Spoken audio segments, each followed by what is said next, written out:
Hi, everybody, and welcome. We're going to wait just a minute here while everybody gets in.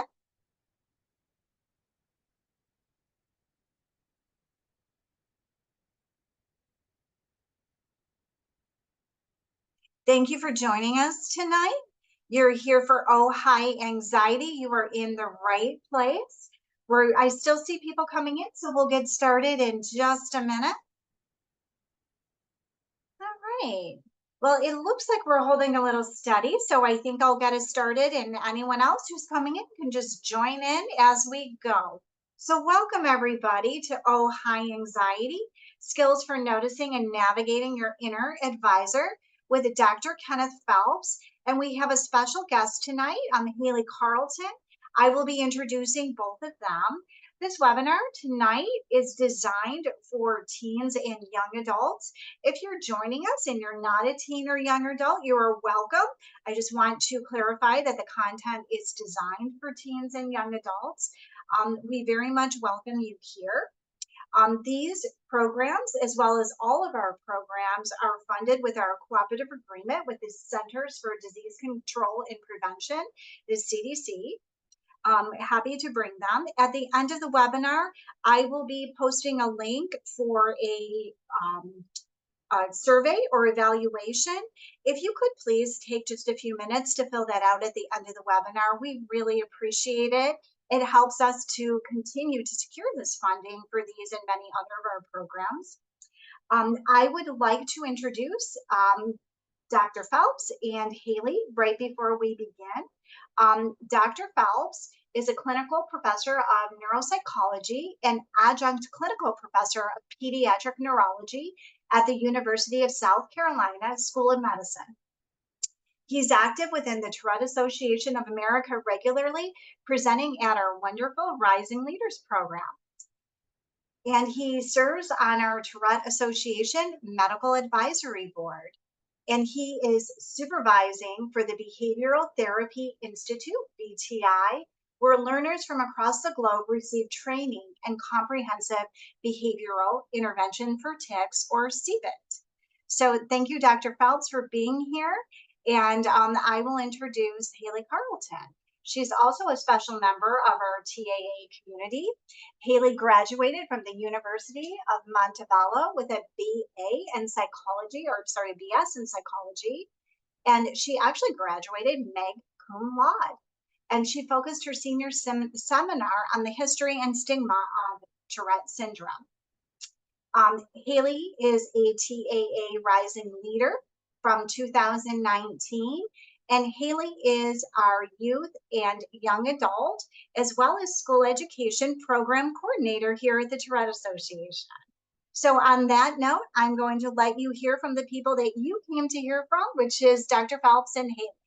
Thank you so much. Thank you, Wendy, for that introduction. I appreciate it. I'm excited to be here with everyone and to be accompanied with Haley, who's going to share some of her personal and experiences later, which I think is going to be so helpful and informative for everyone who's been involved this evening. I appreciate the title Wendy rattled off. Oh, hi, anxiety. And that's what we're going to talk a little bit about tonight is anxiety. But before we have to sort of check a couple boxes as far as things we need to do. And first is disclosures. As you heard Wendy say, I'm on the medical advisory board and also do some work with the BTI. But our objectives tonight are we're going to talk about presentations of anxiety that we sometimes see for individuals who live with Tourette or with tic disorders. We're going to talk about some of the most common stressors that we hear, things like academic stressors or familial stressors or other kind of social experiences. One of the groups I enjoy working with the most are older teenagers and young adults. And so we're really going to spend our time focused on that group this evening. And then finally, we're going to talk about some really practical strategies from a type of therapy called ACT, or acceptance and commitment therapy. And this approach is called the DNAV model, which I think is really useful to integrate to some degree with CBIT. While we're focusing on teenagers and young adults tonight, I hope much of the information may be relevant to younger children or even adults as we talk through some of the information. So if we start with a check-in, I'm here in my office, and when I'm seeing a young person who comes in, I'm often using a visual like this to do a little bit of a check-in. How have you been feeling? How has your mood been? One reason we use these a lot as clinicians is we know it's so crucial to be able to name how you're feeling and move beyond kind of general statements like, oh, I'm just so stressed. Because we know that if we can identify I'm feeling bored or I'm feeling confused or I'm feeling scared, it allows us to know what to do next. And so not only do we know that as clinicians, but we also know the media has taken a hold of that. And this image comes from the first movie, Inside Out 1, that came out, hard to believe, as far back as 2015. And so when we think about Inside Out, we have five of our core emotions. And you can see it's reflected in the feelings wheel that you'll find in any number of places these days. And in the middle of that feelings wheel, we have fear, anger, disgust, sadness, and happiness. And our feelings wheels also usually include surprise. And so these are our core emotions because they're usually telling us something, right? Like fear is a really crucial emotion to have. That purple guy, right? Like if you have a gnarly, angry dog coming towards you, that fear inside of you better pipe up because you need to be kept safe. Why does anger show up? Well, all sorts of different reasons, but one of the reasons are if someone crosses your boundaries or you detect an injustice, we need to feel a degree of frustration and anger about that. And then finally, sadness can inform us about if we're feeling lonely or if we've had a loss in our lives. It helps us know what's missing in some regard. So all of these emotions have a certain role and function that makes us know we need them all, right? We can't just have joy. It's an important emotion to feel joy or happiness, but we know we need a variety of emotions to be a functioning human being. So, why are we talking about this in an anxiety talk? Well, enter anxiety.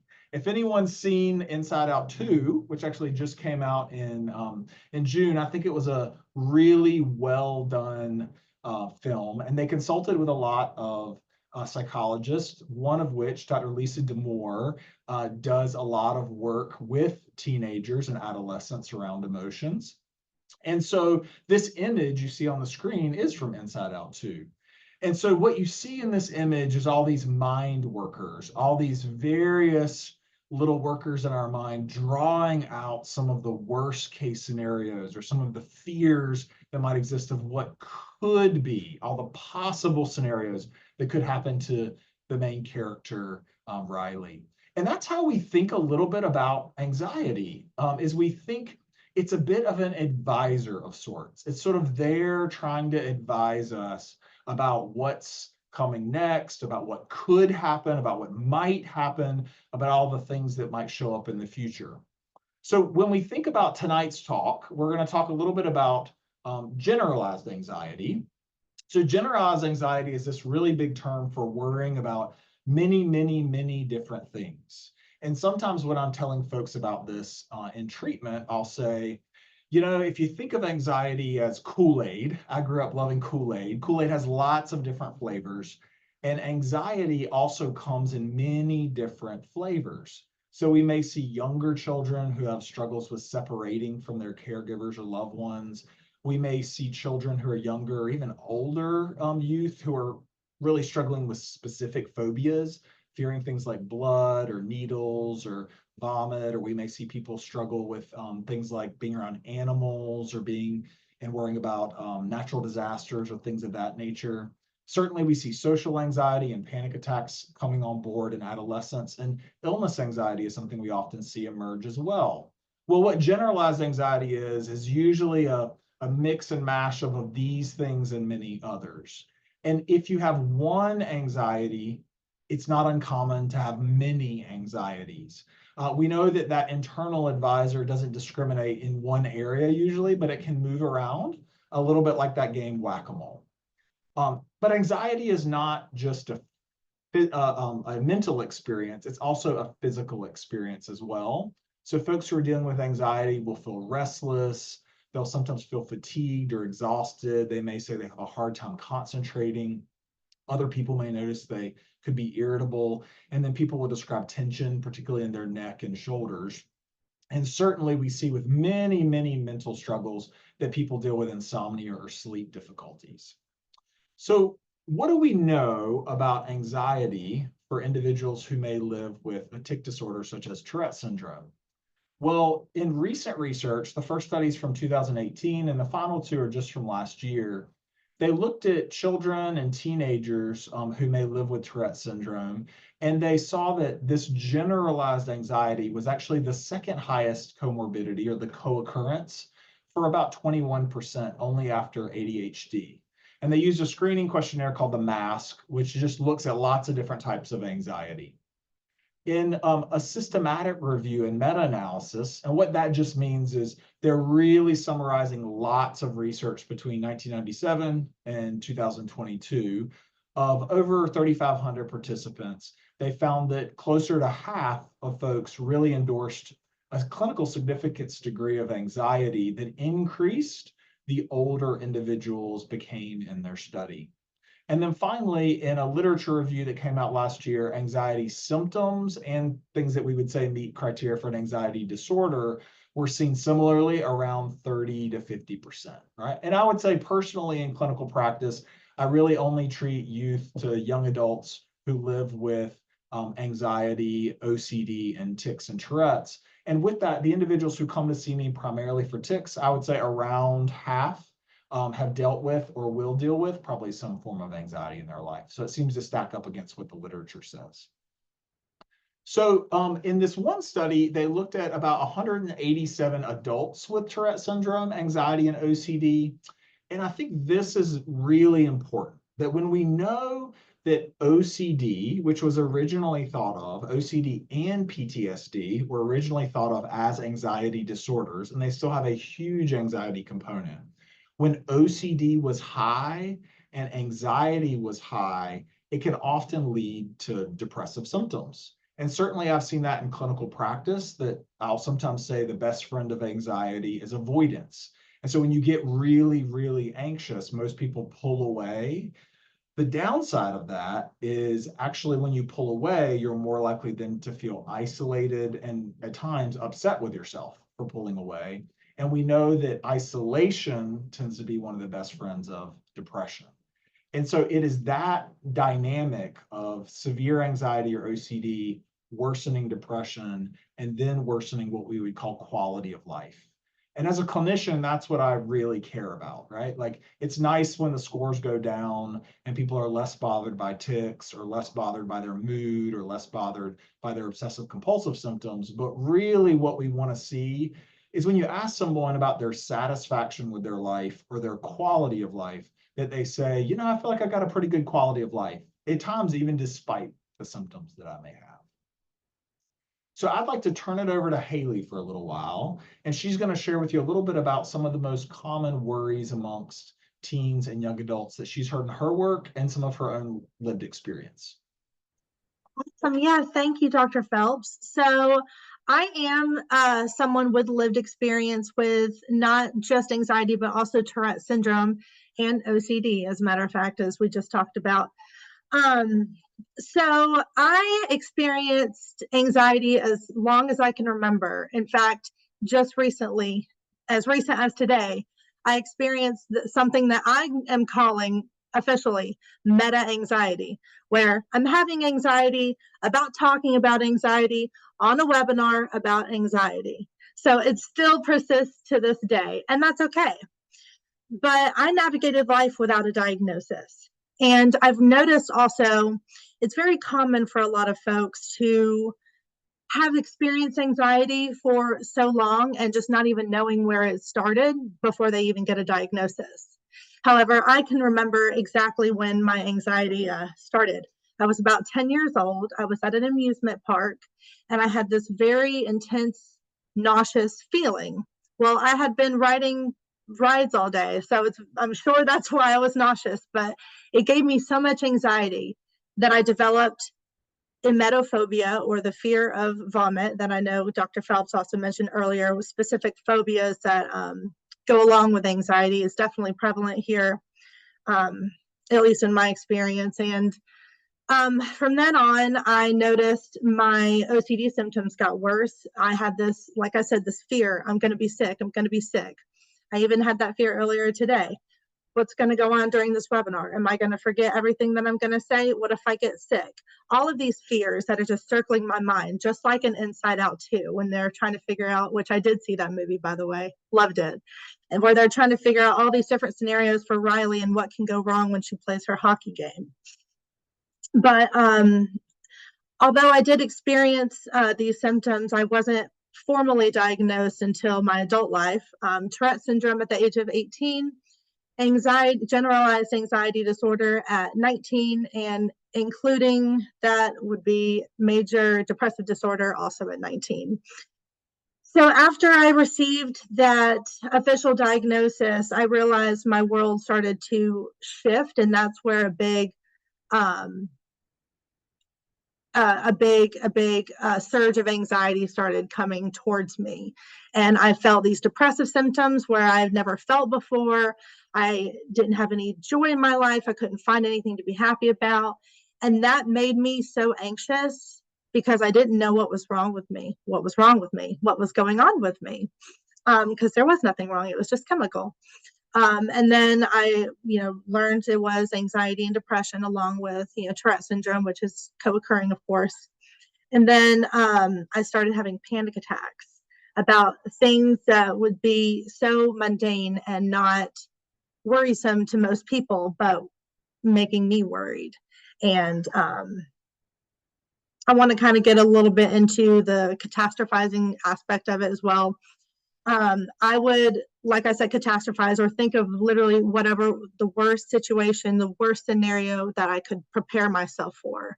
And that would go on to my OCD, and it just increased my anxiety like no one else could have ever felt, is what it felt like to me. But, now I know a lot of people experience this as well, and it's not just me. And I've been able to find that community of people who do share these symptoms with me and can be empathetic as well.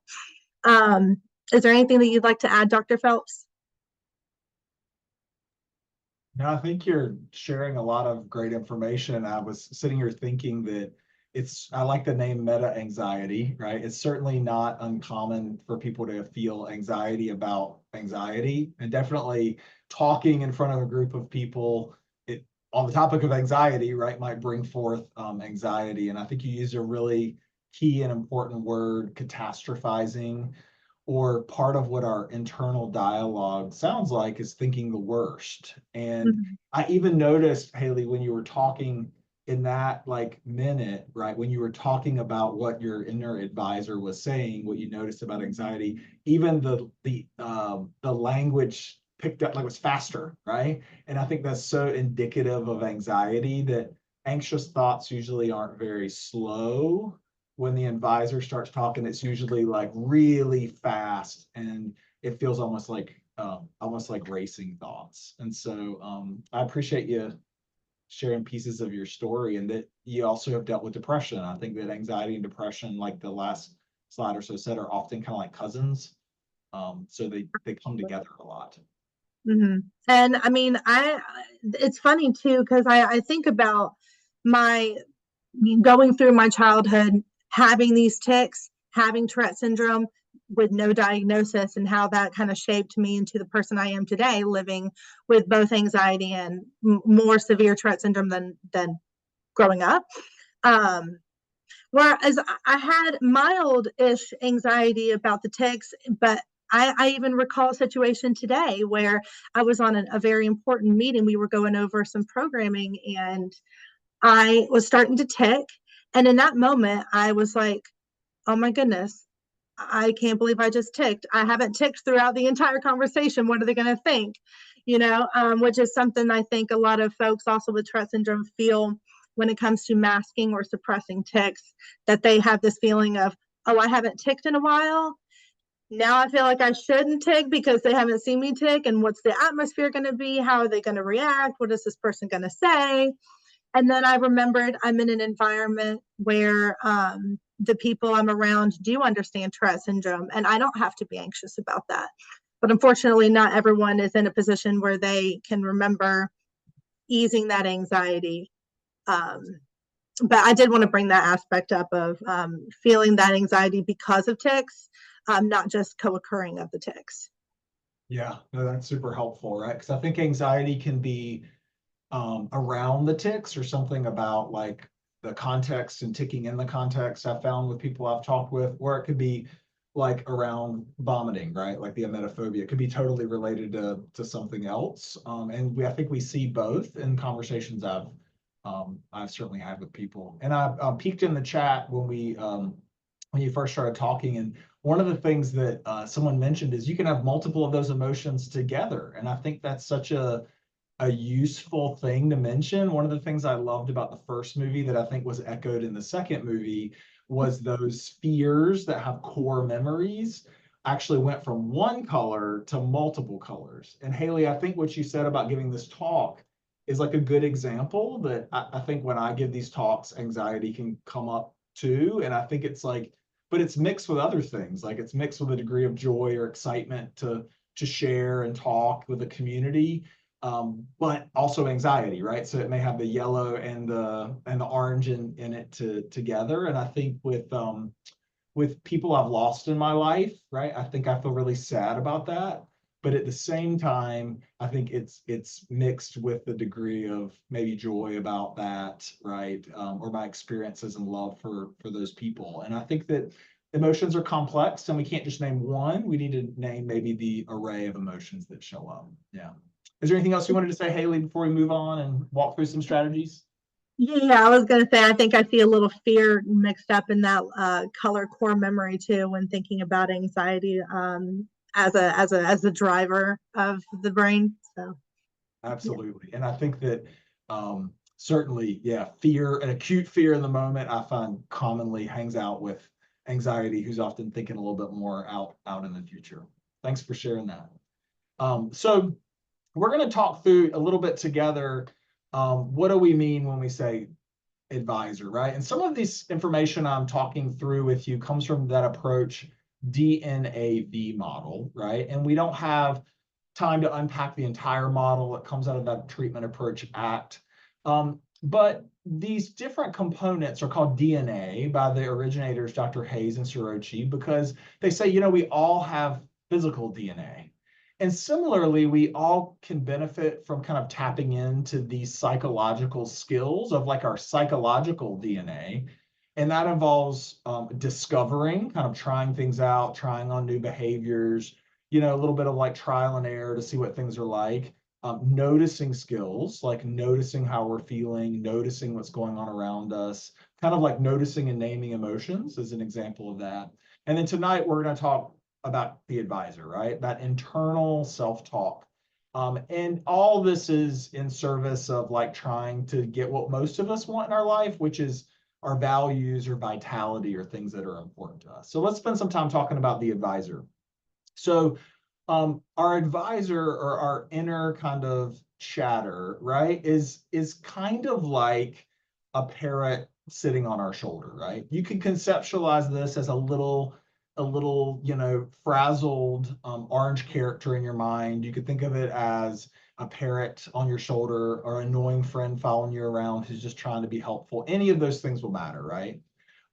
But the advisor and anxiety in and of itself is not a problem, right? Like only negative. In some ways, it's trying to be helpful or useful in some way. And the reason we have this like inner dialogue is because most of us in our childhood and growing up, we had to internalize rules. We internalize them from our teachers, we internalize them from our family, we internalize them from the community. Some of them are really, really helpful, like when you walk across the street, look both ways. And others of them are really kind of not as helpful, like if you do poorly on a test, you're a failure, right? It's like a really kind of harsh, self-critical rule. And so we use this inner language, this inner anxiety to kind of help us not have to do trial and error with every single thing. When we see a hot stove, we think, ooh, better not touch that, right? It could hurt myself, because maybe we've heard that from someone else, we've seen someone else do that, or we've had that experience for ourselves. So it helps us do things like judge, to problem solve, to develop rules, or sometimes I say shoulding yourself, which can sometimes be a not as helpful thing. It's doing a lot of drawing out those worst case scenarios, trying to predict the worst, and sometimes jumping to conclusions, like trying to think 3, 4, 5, 6 steps ahead of what could happen or what might happen. And then you heard Haley reference the term catastrophizing. And then when I put on here instructional stories, what that means is like all through the day, we're carrying around stories of what could happen or might happen. And it tells us things to do in our day-to-day life. And some of this is within our awareness and we're very conscious of it, but frequently we're not even fully aware of all this inner dialogue. So for the sake of having some time for question and answer tonight, I'm not going to go through these exercises in detail, but one exercise we sometimes do with people in treatment that you can kind of use for yourself, I found it to be a very helpful exercise, is just to take out your phone or take out a piece of white paper and just write for a solid 3 minutes, right? It could be gibberish, right? It's not complete sentences. Nobody's ever going to look at it, right? It's just write anything that pops in your mind, right? Like, I don't know what to say. I hate writing. I don't like this. This is annoying. I'm hungry. I'm tired, right? Like, why do I have to do this dumb writing task, right? Like, whatever that is, all that chatter is often our inner advisor. And much of it might be colored with some anxiety, particularly in certain environments or contexts, like giving a talk, for instance, can trigger more anxious advising inside of our minds. Another exercise that can be helpful to do to just kind of like tap in, this is what we're doing now, just kind of tapping into that inner advisor, is if you look at a list of very extreme phrases, right? And this comes out of the original work of some of the people who developed ACT. So phrases like, I'm perfect. I'm broken.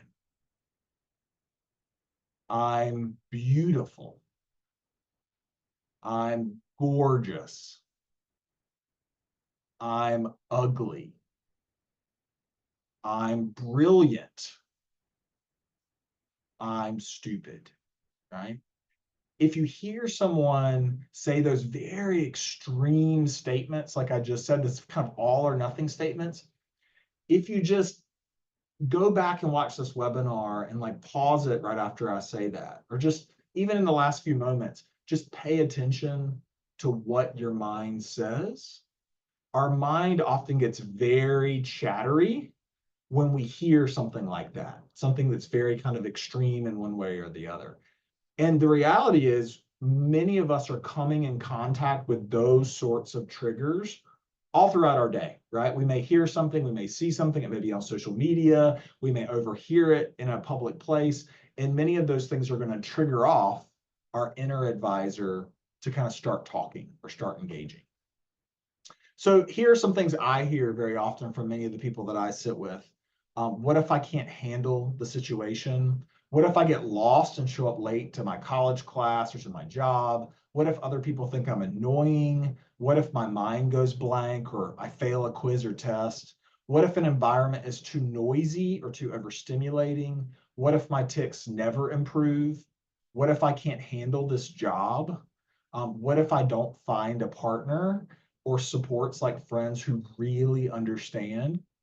And what if people leave me? Or what if people abandon me? The common thing with all these you can see is it starts with what if. And worries don't always start with what if, but frequently they do. And I put these up there to say, like, this is all our inner chatter trying to kind of assist and be helpful in some ways and say, but what if this, but what if this, but what if this, but what if this? And some of them actually may be useful or helpful, and others actually may not be. And that's what we're going to spend our last half of time talking about.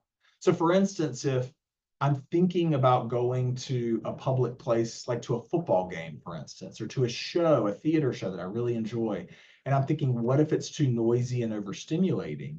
And that actually promotes me to say, oh, let me think through ahead of time. Let me try to come up with a plan. Is there something I can kind of problem solve that I could do, or kind of a support person that is going with me that I can kind of tell a little bit about this? Can I take some earbuds or headphones, right? That's pushing me into like problem solving in that way. where some of these other ones may be harder to find the helpfulness or usefulness in them. And that's what we're going to spend some time talking through, Haley and I. So this quote that I've listed up here comes from a philosopher who lived in the late 1800s and early 1900s. And later in his life, he dealt with some significant mental health struggles. And he said, "Thus I spoke more and more softly, for I was afraid of my own thoughts and the thoughts behind my thoughts." And I think that so well articulates the experience of many people that I see with obsessive compulsive disorder or with anxiety. Is sometimes it's hard not to be afraid of our advisor, right? Or afraid of all that it says. And so what we're going to do today, to have a quick little acronym, is we're going to use the first word of his quote, "thus," to talk through 4 skills that might be helpful in kind of learning to sit with and manage anxiety. So we're going to start with the T.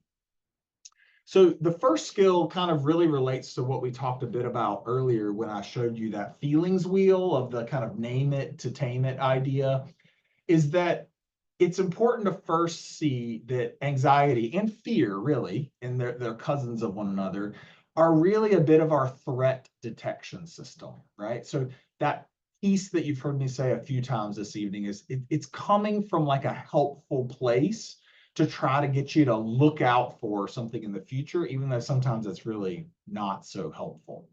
So if you think of it that way, it can be helpful when it comes up to kind of name it or notice it as, oh, there's that thing coming up, right? I would say lots of the people that I work with find it very helpful to think of it as a friend following around, the parrot on their shoulder, that little anxiety character.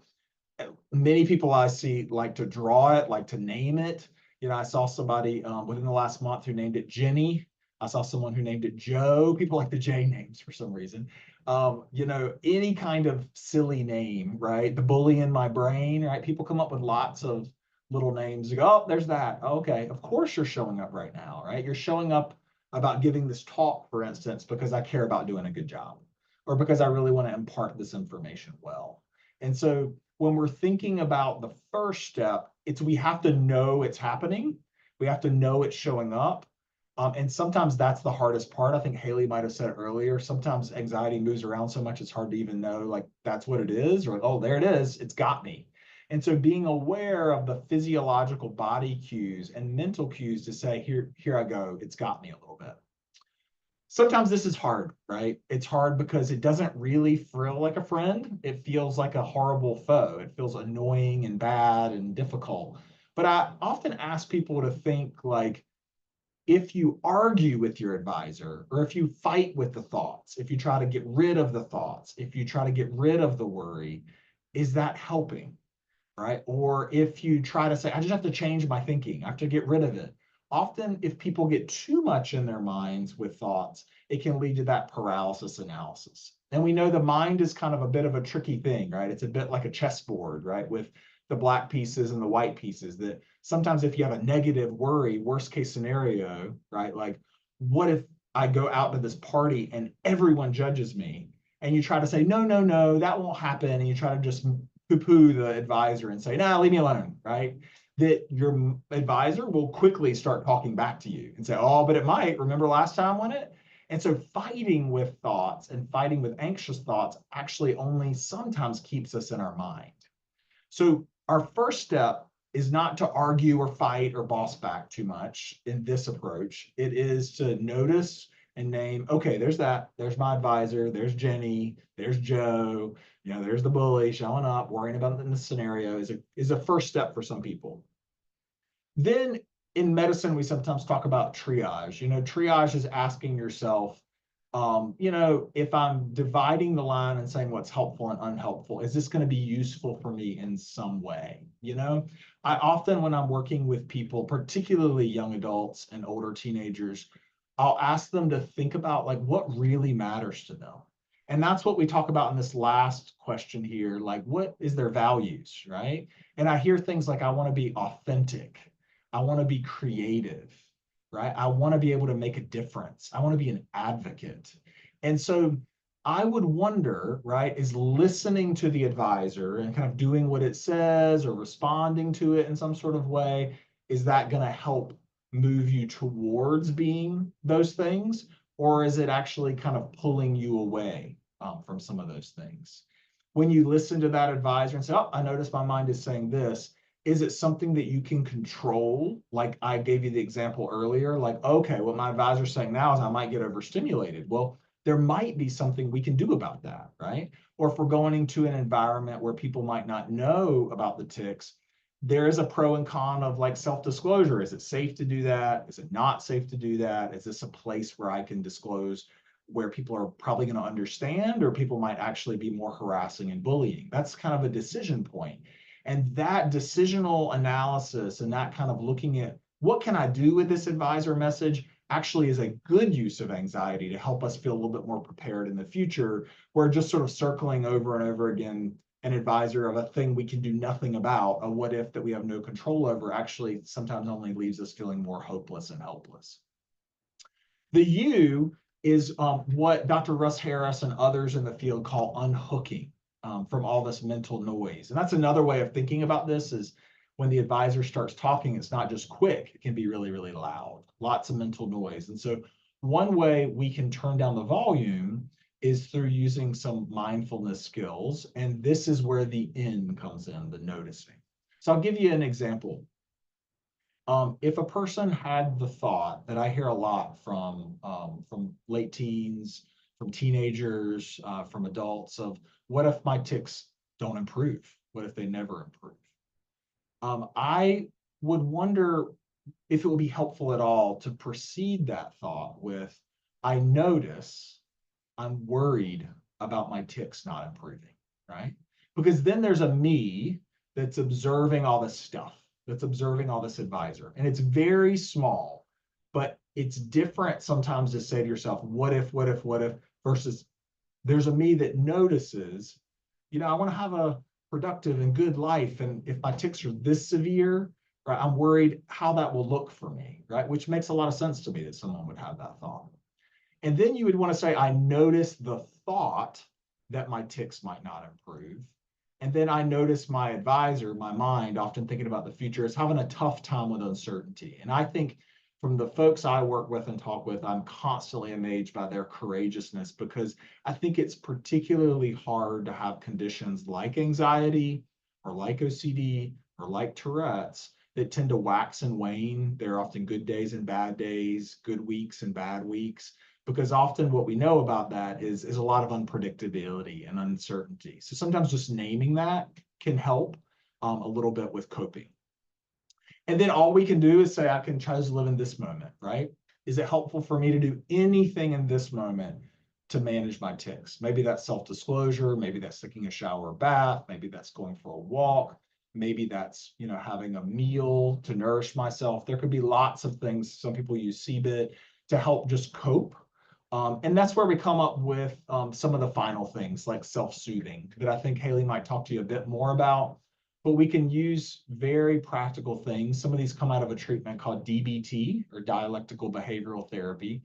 But people use nature. There's somebody I commonly see who likes to see me on telehealth and go for a walk outside or sit outside while we're having that conversation, just because it feels less stressful than being cooped up in a room. Plenty of people I see like to make a Spotify playlist, or like to bake, or make a take a shower or a bath that really relaxes them. And then of course we sometimes use relaxation skills. And a final thing I'll say before I turn it back over to Haley is, I think sometimes when you have lots and lots of worries and the advisor and the inner anxiety is talking an awful lot, it can be helpful to pull out a sheet of paper or open a Word document and just write down all the things the advisor is saying, and then try to look at those and ask some key questions, like what on this can I control? What on this can I influence? Can I use any supports, any people to kind of help me talk through these things about the likelihood or probability, or is there anything I can do to lessen the likelihood of that? And then even if there was a negative outcome, is there anything I might be able to do to cope with that? So Haley's going to talk with you about her personal experiences of things that she's found helpful to cope with anxiety and OCD and some of the other things that come along with Tourette syndrome. Shut up. So, first I have to backtrack a little bit. You mentioned dialectical behavioral therapy, and that just sparked this, like, oh my goodness, mindfulness. Because as someone who is currently pursuing DBT, I'm learning a lot about mindfulness and mindfulness activities. So this is very personal for me too, but it could hit a lot of points for a lot of people. But as the last slide said, playing with senses. So finding, I don't remember who coined this exercise, this mindfulness exercise, but identifying 5 things you see, 4 things you hear, 3 things, and I could be getting these mixed up, but 3 things you can feel, 2 things you can smell, 1 thing you can taste, to try to ground yourself and find some way to bring you out of that anxiety. If you feel like you're going to have a panic attack, identify those feelings is what I do. And if you can, remove yourself from the situation to get to a place where you can ground yourself.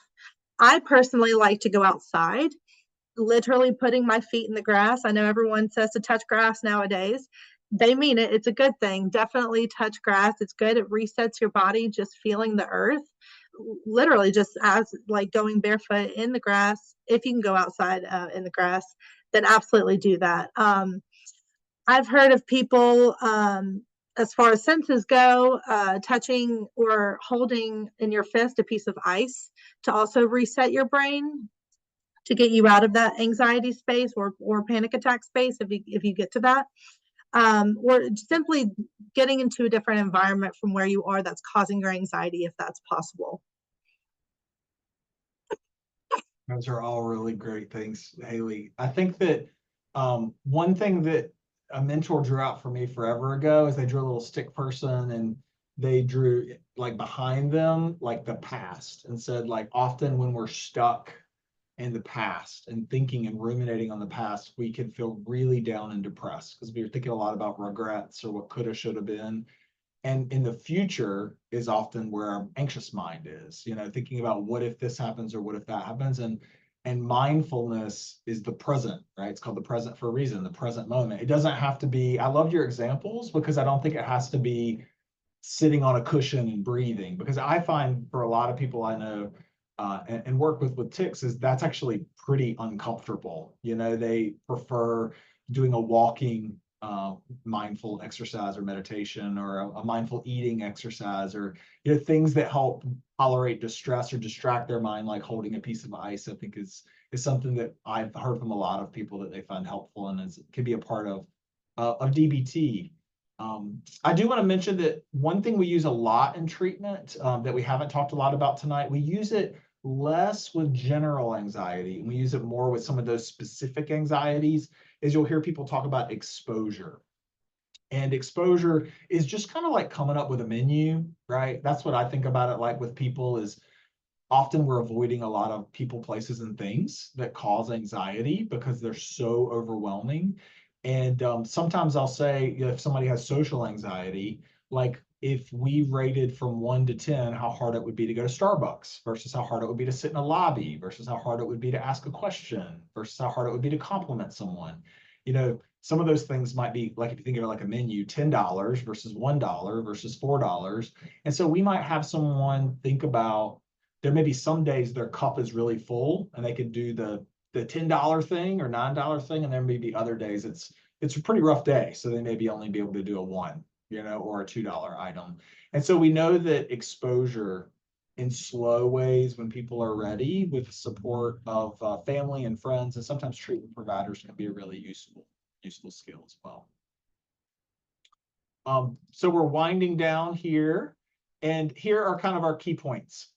We know that anxiety is actually a common problem, not just for people living with tics, but for lots of folks in our community, but especially when individuals are living with another condition like tics, it's not uncommon for us to see anxiety come alongside. And we could talk in the Q&A maybe a little bit more about that.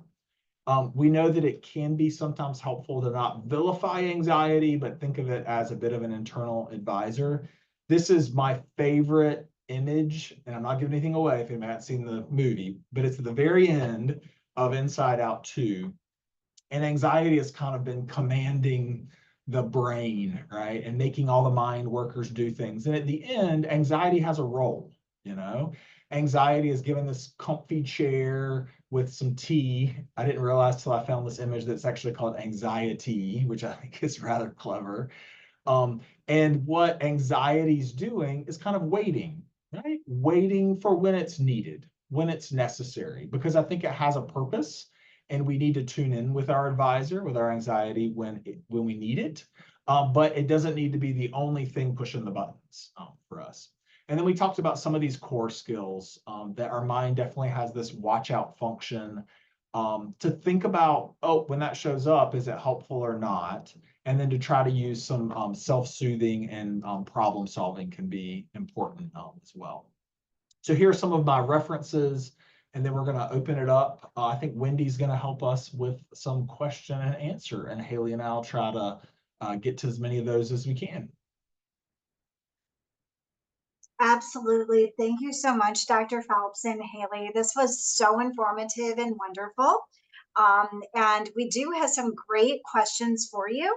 So I will start as soon as I can. I know I got a couple people asking about this being recorded. It is being recorded. And the name of our Tourette Association YouTube that you can search on any browser is Tourette Association of America YouTube. And within a week, you'll find this up there, and there are a lot of other webinars up there. So I just want to put that out there. Thank you so much for joining. And while you're answering questions, I am going to put in the chat after I ask this first question, a link to our survey. It gives you an opportunity to give feedback on this and also tell us what else you'd like to see. So it's a great time to do it while you're listening in. Like I said, I'll put that in the chat option. Our first question for Dr. Phelps and Haley is, what about having these emotions all at once, except for happy, of course? Go ahead, Haley. Oh yeah, well, I was gonna say, well, it's definitely possible. Emotions are pretty dynamic and complex. We're not black and white individuals. We are very complex. We live in the gray, and I think emotions show that very well. I mean, I've felt anxious and happy before. At the same time, I've been able to feel joy and anxiety. I've been able to feel joy and sadness at the same time as well. Absolutely. I love that phrase you used at the beginning, dynamic. I think I saw somebody this morning who has obsessive compulsive disorder, and she would say that when she struggles to touch things, and she does with contamination, that often that's immediately sort of colored with like sadness and anger with herself that she can't do it and it's getting in the way. And I think that more often than not, right, our emotions and our experiences are complex, and that's what makes it so hard to name. Why it's an ongoing process. Great. Thank you for those great answers. Another question is, I am curious about the relationship between parents with anxiety and depression and their children with Tourette and anxiety. I can take that one first and then turn it over to Haley. I think that we know that we have gotten out of a very long time ago the kind of like nature versus nurture debate, right? We know that without a doubt, there's components of why we struggle that are really genetic in origins. I peeked at one of the questions earlier that was asking about kind of brain circuitry and, what do we know about the brain in Tourette's? And I think that's an unfolding area, right? I think that the more we study the brain, the more we realize how complex it is. And it's not like this is the part responsible, right? I think we know that there are circuits in the brain that seem to be responsible for Tourette's. And I think we know there are areas of the brain like the basal ganglia and some others that we know tend to be involved in movement and things of that nature. But I think scientists who are studying not just Tourette's, but lots of conditions are realizing it's not one gene, it's usually lots of genes. So that just doesn't pertain to tics and Tourette's. We know that when I see a young person who lives with tics, it's very likely that a parent or grandparent has had tics, but not always. But I would also say the same is the case for things like anxiety or obsessive compulsive disorder, right? Like when I see a young person with anxiety, it's very common. I would say I would have a hard time thinking of a case where someone in the family system didn't also struggle with anxiety, because there is that heritable component. And so that's what we know about kind of the nature part of things, right? But we know the nurture part of things can be really play into this as well. Is that one of the hardest things as a dad of three, I'll say, is when you see your child struggling, when they're afraid or when they're anxious, it's really hard not to move in and reassure or to help, or to get the feeling to go away. And we know that that accommodation can be kind of a slippery slope. And so we see that that happens across parents, right? We're not trying to blame parents. We know like good, loving parents want to move in and try to help in some way. And sometimes reassuring and doing things like that actually does bring it down, but it prevents our children from kind of sitting with that and kind of navigating some of it on their own. So the dance for parents with anxiety and depression, I think, particularly when we're talking about anxiety, is where to accommodate and where to not accommodate, and when reassurance might be helpful and when to pull back and say, I can see this is really hard for you, buddy, but I think you'll be able to work through this. And so I think that that's not an easy task. Since the beginning of time, even before I was a parent, I've said parenting is one of the hardest jobs. And now that I am one, I've stopped doing simple behavior charts a long time ago because it's not that simple. And I think that that ultimately parents play a big role in recovery too. I think they can often see the strengths and resilience in their child, and that's an important thing to build on. Oh my goodness, that was beautifully said, Dr. Phelps, at the end there, that they play such a big part in recovery. Obviously, I can't speak to the parental aspect nor the scientific aspect, but as far as someone who has anxiety and a sister with severe anxiety as well, I think I can speak on behalf of my mother that it is hard to manage two children who have anxiety and other co-occurring conditions, but definitely they can be a part of the recovery, because that's is what my parents are actively doing, is unlearning some of the behaviors that they were taught bringing up. And I think that's where a lot of that anxiety can even stem from, is maybe we're getting too deep if I say generational trauma, but from upbringing, that's going to kind of come down the line if you don't unlearn those behaviors. Thank you, Dr. Phelps and Haley. Great answers and super informative. This one may have been answered during the webinar, but I think there may be a little bit more to say on it. Does anxiety make tics worse? The any good healthcare provider says it depends, right? So I think it really, one of the things we do in good treatment is we really want to individualize things, right? So I don't go into any case as if I sort of know or I understand, like, oh, this is what happens. Anxiety makes things worse. I think it does for an awful lot of people. So good treatment, we want to do a good functional assessment. So if you're working with a healthcare provider, you want them to be curious about like what makes tics go up, what makes tics go down. Because I would say I've seen people who get really anxious in social situations, and that actually pushes them and motivates them to suppress so much in the moment. And it's super uncomfortable, I think, as Haley articulated, but they're not ticking a whole lot. And so tics actually go down. And I think other people, if they're in a social situation, I have somebody I'm seeing recently, if people say, okay, class, I need you to be quiet now, right? That's like, oh my goodness, like it triggers all the vocal tics and phonic tics, and it makes them more and more and more and more anxious. And then they tic more. And so I think it's such an individualistic thing.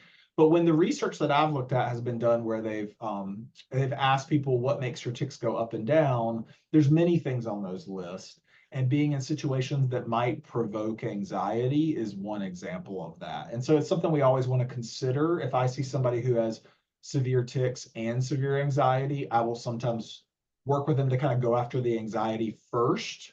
But that's not always the case, right? It's really personalized to them and what they need.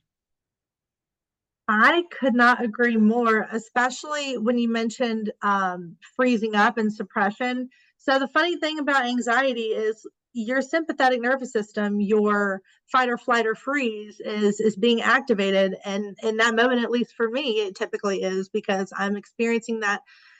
Can I get out of here, or do I just stay still? So that for me, it just depends on the situation. Sometimes my tics do get worse if I'm in a situation where I know I'm not going to be fleeing anytime soon, and I know I'm kind of stuck there. My tics are a little bit worse. Other times I freeze and I know I can leave, and I just do. And that is when my tics come out after suppression so much. So it really does depend on the person.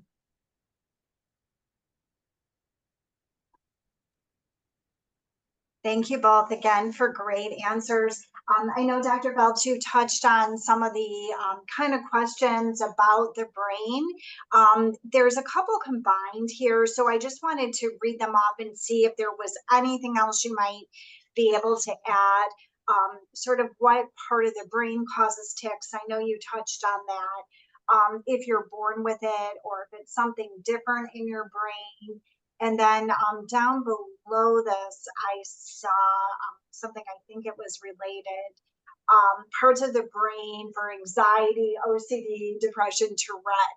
So, I know it's a large question, but I don't know if you can touch on it a little bit more, since there's a couple people asking about this. Yeah. This is what I'll say is that, so I work in the department of neuropsychiatry here, and so I'm surrounded by people who study the brain and prescribe medication for the brain, and really are doing a deep dive into what's going on in the brain. Where my work as a clinician, I do a lot of work in psychotherapy or therapy like CBIT, or family-based work, right, helping with communication. So I sit in a lot of those talks about the brain, even though that's not my particular area of understanding the mechanics of how the brain works. And I continuously am amazed by how much we know, and also how much we don't, and the complexity. And one of the things that I find most interesting that people are talking a lot about is the plasticity of the brain. You'll hear people talk about the neuroplasticity of the brain. So when I think about something like depression, I think that, like, we know, for instance, that when individuals engage in what's called behavioral activation, right? Like, they schedule things in their day, even though they have thoughts like, oh, I don't feel like doing anything, or this is not going to be enjoyable. If they can set even like minute measurable goals, like I'm going to walk down the block, or I'm going to try to take a shower, or I'm going to go sit on the porch, right? Things that feel whatever doable for them, that could bring pleasure or could bring mastery, like a sense of accomplishment. What we know is that when people move their body, their brain changes.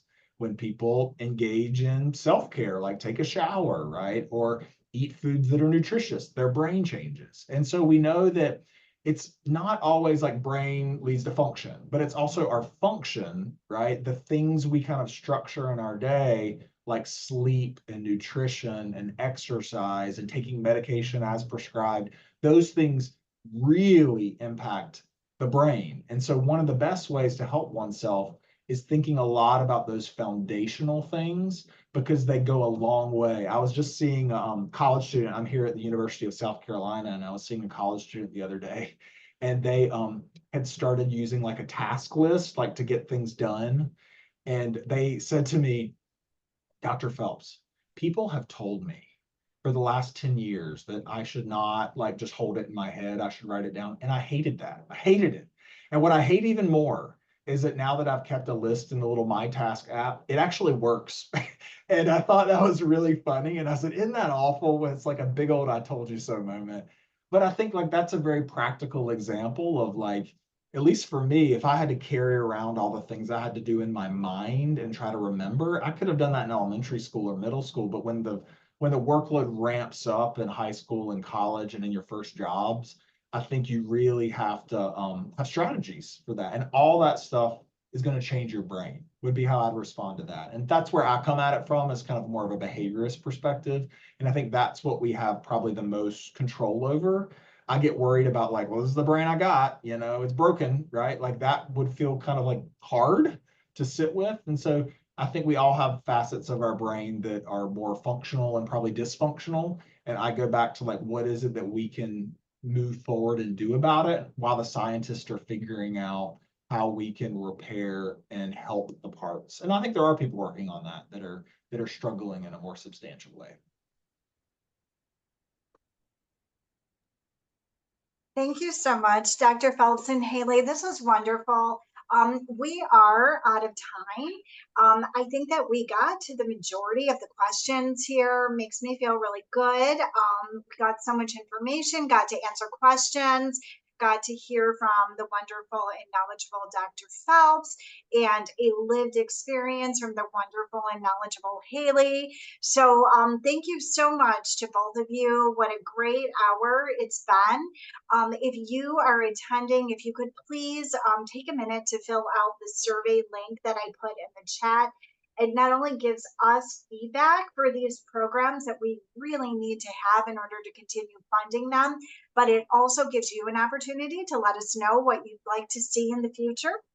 And we could really use your feedback. Hearing from you helps us to design our programs. We will be following up with you and all registrants in an email and give you more information on upcoming programs and how to find out about them here at the Tourette Association.